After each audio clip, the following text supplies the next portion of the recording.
Ya, sesi berikutnya soal proses dan juga progres. Karena seperti kita ketahui mungkin beberapa waktu lalu ya, baik itu di istilahnya ada zaman Mang Odet, zaman Pak Yana, dan sekarang mungkin diamanai Pak PLH ya sebagai istilahnya yang memimpin lah, menjadi pemimpin Kota Bandung. Masalah Dakti, karena bisa dikatakan banyak sekali nih Pak ya, ketika contoh Bandung punya bandros.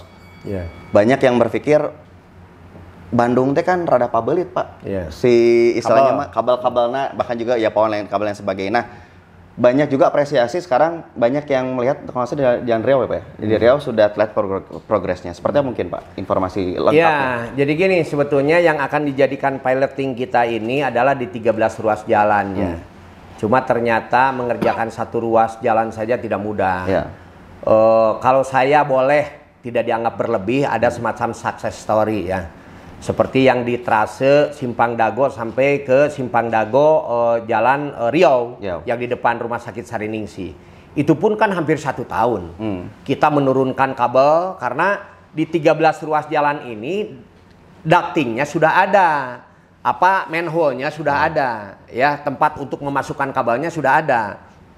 Itu yang meringankan kita. Tinggal bagaimana kita membangun komitmen dengan stakeholder, ya. Dan kami di sana bekerja sama dengan Abjatel, ya. Alhamdulillah mereka akhirnya terbangun komitmen. Sekarang Jalan Drago sampai ke Rumah Sakit Sariningsih kan sudah tidak ada lagi kabel kecuali PLN.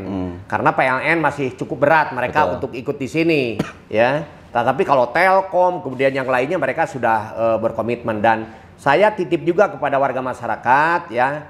Untuk sama-sama menjaga trotoarnya kita jaga betul, jalannya kita jaga betul, tamannya kita jaga betul, kemudian kabelnya kita turunkan ya. Ke depan saya juga sudah tidak mengharapkan di sana ada lagi dipakai untuk ruang-ruang reklame ya. Kota ini akan jauh lebih indah, dan itu salah satu ruas jalan andalan kita ya, kebanggaan kita. Dago itu historical, ikonik. Kalau orang nyebut Bandung pasti identik dengan Dago. Ya, ini favoritnya anak-anak muda atau siapapun juga yang mungkin bernostalgia dengan Jalan Dago, itu luar biasa. Bapak punya sejarah apa di sana? Saya Dago nembak istri barangkali atau gimana? Rasanya saya pernah sekali jatuh di motor ya. Di sana. Jadi pengalaman kurang enak ya? Ya, kurang enak. Saya pernah di sana dulu lah tahun 91-an ya. Pertama awal-awal saya bekerja di Pemkot Bandung ini. Nah, sekarang kita menuju ke trase kedua, yaitu perempatan Dago Riau menuju ke perempatan Dago Ahmad Yani ke selatan sekarang. Nah, kemarin sampai bulan ini kita sudah selesai menurunkan itu dari Rumah Sakit Sariningsih sampai ke perempatan Riau Jalan Banda. Kiri kanan kan sekarang udah turun. Ya, setiap Jumat kan kalau saya tidak ada aktivitas lain, saya pasti memotoran lah, naik sepeda lah. Saya didampingi oleh OPD terkait ya, Kominfo, Disub, kemudian DPKP, SDABM, DLH, Satpol PP, itu selalu mendampingi saya. Supaya apa? Kalau ada hal-hal lain yang mendegradasi dari rencana penataan itu, karena menurut saya mereka lah yang berkaitan ya, segera itu diperbaiki. Apalagi SDABM ini kan mereka gali dulu trotoarnya, perbaiki lagi.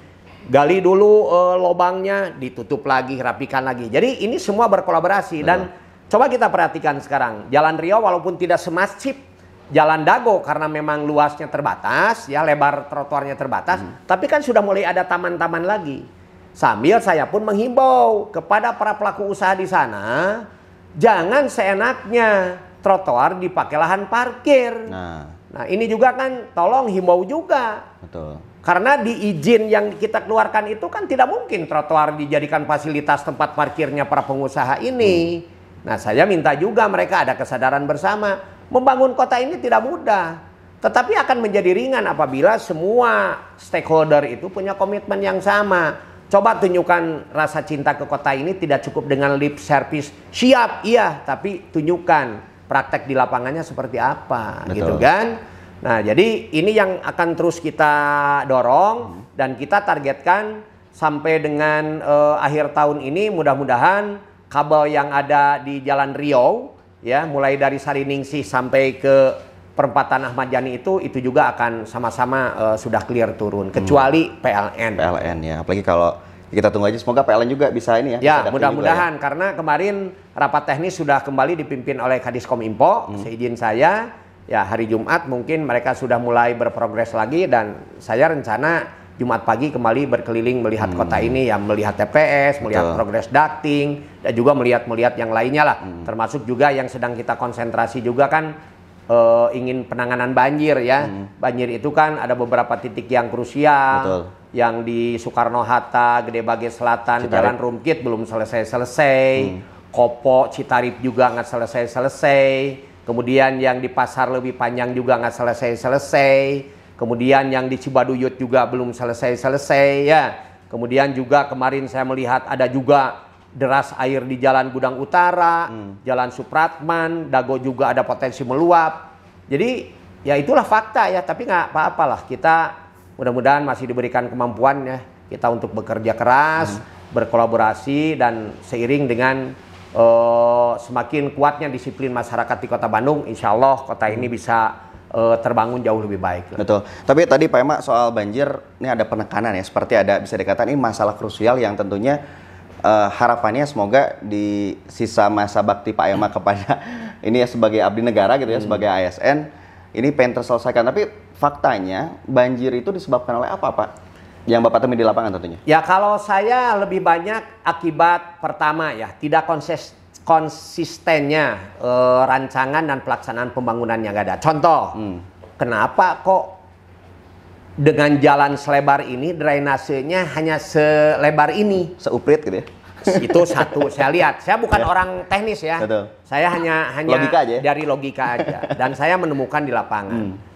Kemudian kedua, ketelatenan konsistensi kita untuk memperbaiki saluran air itu sangat rendah. Sehingga sedimentasi itu selalu menjadi hal yang menonjol. Kalau sudah sedimentasi, kemudian ada perilaku masyarakat yang masih jauh dari disiplin membuang sampah seenaknya, itu kan cepat menyumbat. Ya, kemudian ada yang unik juga nih. Ada orang yang senang dengan banjir karena ternyata di sana ada peluang mendapatkan rupiah. Contoh Kopo Citarip. Oh iya. Ada perilaku dari masyarakat, saya katakan oknum. Ya kan aparat juga suka dituduh oknum. Kan, kalau ada yang salah satu ya jangan digeneralisasi dong. Kan tidak semua aparat itu jelek ya. Nah masyarakat juga saya sebutkan oknum. Jadi tali-tali air itu ditutup. Sengaja ya? Sengaja. Kenapa? Biar airnya cepat menggenang. Di sana ada potensi kendaraan mogok, didorong. Didorong itu jadi duit. Ada yang begitu. Mohon maaf ya, jangan tersinggung. Tuh lihat perilaku mau di Soekarno-Hatta, mau yang di Jalan Citarip Kopo. Ya kita aja nanti kita lihat aja di lapangan. Dan kemarin waktu kita sudah rapat Forkopimda saya sampaikan kepada Pak Polisi ya supaya juga membantu bahwa situasi itu ada yang memanfaatkan ini, walaupun itu menjadi faktor utama banget tidak, tapi kalau yang faktor utama mah Bandung ini kan teraliri oleh berbagai arah. Betul. Ya kalau di hulunya ini tidak tertangani ya kita di hilir sama saja. Begitupun sebaliknya kalau di sini tertangani mungkin Kabupaten Bandung juga ada masalah. Ya, misalnya kalau bikin tol air kemudian tidak terconnecting dengan yang ada di sana, jangan-jangan hanya menggeser masalah.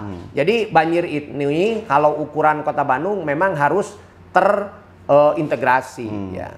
Nah contoh misalnya, saya pernah ke lapangan melihat banjir Cibadak. Tiap tahun ini kok banjir terus.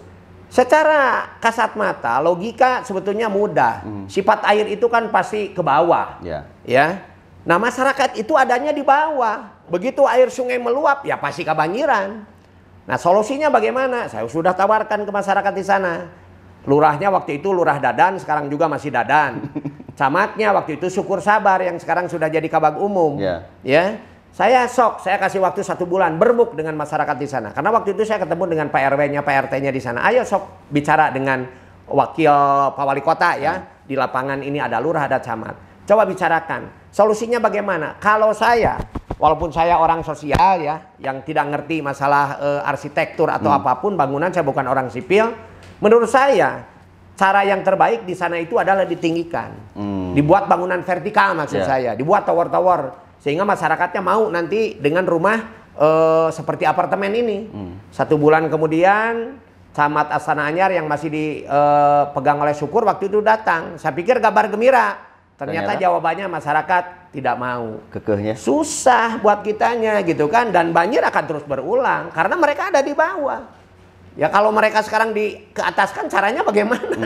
Ya, saya tidak melihat ruang itu ya. Jadi kalau menurut saya bagusnya sok masyarakat nanti direlokasi dulu, apakah dibantu Korehiman untuk disewakan dulu, kemudian kita bangun, kita minta bantuan pemerintah pusat, kita vertikalkan, kita atur nanti yang penting ada misalnya ada lift ya. Karena orang kan males kalau misalnya naik tangga, ada lift yang bagus dibuatkan. Kalau itu mau saya pikir bukan hal yang mustahil ya. Pusat juga kalau sudah ada kesepakatan itu biasanya level pemerintahan lebih tinggi itu pasti akan support kita. Akan senang ya. Iya, tapi kalau masyarakatnya nolak ya susah. Jawabannya bios abdi mah kabanjiran oke ya susah kita ya, ini masih belum nyambung nih ya antara apa yang kita harapkan dengan apa yang masyarakat inginkan gitu. Betul. Jadi memang ada berbagai persoalan, tapi Pak Ema soal temuan kasur lah, ya itu perilaku. Masih ada kalau sekarang sudah saya belum mendengar lagi dan jangan pernah lagi mendengar. Semoga enggak ya. Semoga lah. Kalau dulu kan parah banget gitu kan, buang kasur ke sungai gitu kan, buang kursi ke sungai gitu kan, buang hajat aja ke sungai gitu kan, dan itu kita sulit dilabeli kota yang udah bebas ODF ya. Betul. Nah, tapi kalau sekarang sudah membaik dan Bandung sudah declare 100% bebas ODF. Seperti itu ya. Jadi progresnya tergantung juga oleh perilaku masyarakat ya. Jadi percuma istilahnya seperti cinta bertepuk sebelah tangan ya Pemkot di ini, tapi gitu kan kita harus babarengan lah ya. Babarengan ya. Paheuyeuh leungeun ngolah kota Bandung ini kan secara bersama. Betul. Nah itu ya terkait persoalan Daktin dan juga persoalan sampah dan banjir yang semoga saja tadi ya kita bisa sama-sama berkolaborasi untuk menuntaskan bersama-sama, dan ini bukan punten ya akhirnya nanti endingnya ini keberhasilan Pemkot Bandung, ini keberhasilan masyarakat, tapi keberhasilan kita bersama. Jadi bukan salah satu pihak saja, tapi keberhasilan sekali bersama. lagi kami bekerja bukan mencari penghargaan. Betul. Ya. Tapi kita ingin secara optimal bagaimana tanggung jawab kami sebagai masyarakat ini bisa ditunaikan. Betul. Ya, dan memberikan manfaat bagi masyarakat. Karena pemerintah hadir itu kan tujuannya ke sana. Betul. Siap. Nanti kita coba lanjutkan karena masih ada isu soal PKL, soal ketertiban, bagaimana cara mengubah budaya masyarakat yang karena saya pernah ngobrol sama Pak Ema juga soal kenapa ketika kita berkunjung ke Singapura atau kita berkunjung ke Yogyakarta terasa segan ya Pak untuk buang sampah sembarangan, entah itu karena aturan di sana yang ketat atau karena mungkin budaya yang di sana yang mungkin sudah terjalin. Mungkin nanti kita coba bahas tentunya di channel YouTube Radio PR FM. Tetap bersama kami.